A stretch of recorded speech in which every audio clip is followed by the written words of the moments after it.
today. Now, student leaders at the University of South Africa are still contemplating whether to continue with their planned shutdown. That will depend on how things go when Unisa's SRC meets with university management as well as the higher education department. Our reporter Ngobile Madlala joins us now live from Unisa's Pretoria campus for an update on the story.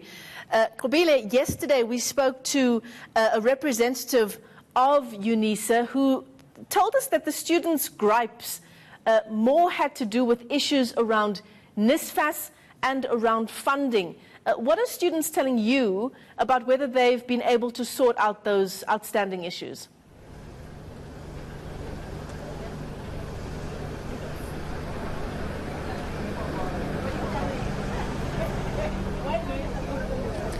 Well, Michelle, from where we're standing, it's still a shutdown. 5 days shutdown already, and they're telling me that until the resolution has been met, their demands have been met, there is no way that anyone is starting. So Unisa is still at a shutdown, and I'm joined here by the Secretary General of the SRC, Siyabonga Zulu, who's just going to give us an understanding of how the meeting went yesterday. So how did it go with the Department of Higher Education?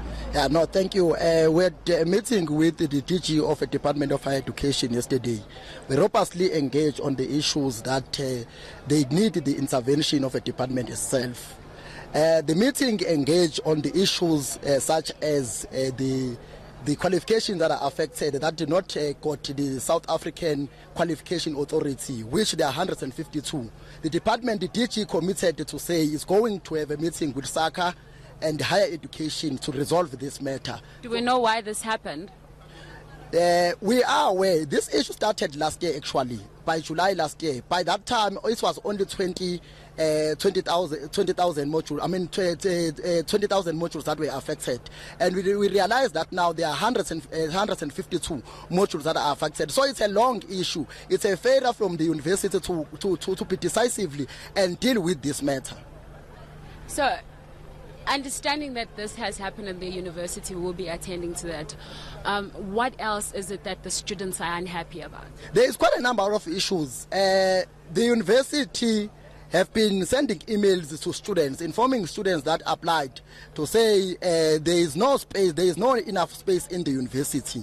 Now, some of those students were doing higher certificates with the university. Now, we are saying that you cannot promise students. Take a student and you say that student must do an access program with the hope that student will do a formal qualification.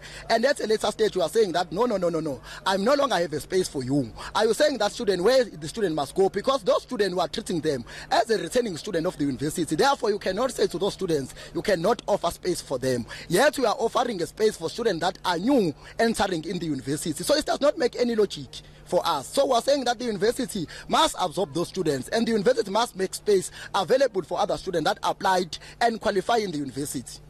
Tell us a bit about the laptop issue with NSFAS.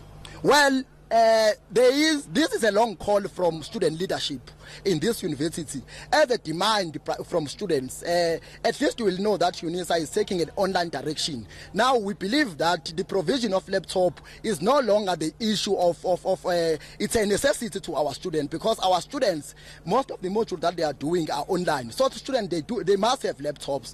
Now what is happening is this: the university failed to make a provision to this laptop. We then, as leadership, we want to speak with NSFAS to say that NSFAS must come on board and make a provision of this laptop. Our agreement was that between the university and NSFAS was that students are going to get laptops and a books allowance. So what is happening now is that they want to provide laptops in a substitute of book allowance. So we are saying as student leadership, no. You cannot separate a pen and a paper. Give student laptops and continue to give students the provision of 5,000 rand textbooks.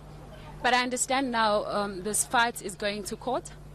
Yes, of course. Yesterday, when we were still in the meeting with the department, we received the application, the court application from the university. We are now, my colleagues are now in court contesting that integrity from the university. We are saying that we are not going to be intimidated by the university by court orders. We'll contest that court order and will ensure that this national shutdown continue up until these issues are resolved. But sir, doesn't this then affect the students that need to register?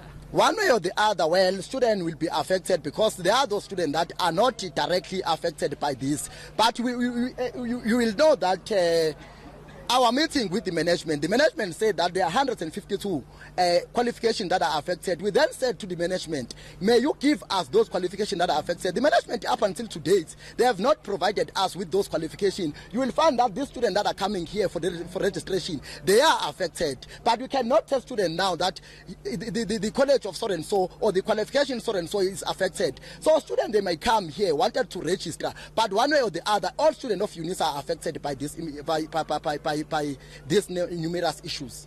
Are we saying the shutdown continues? Yes, the shutdown continues up until the university meet the demands of students.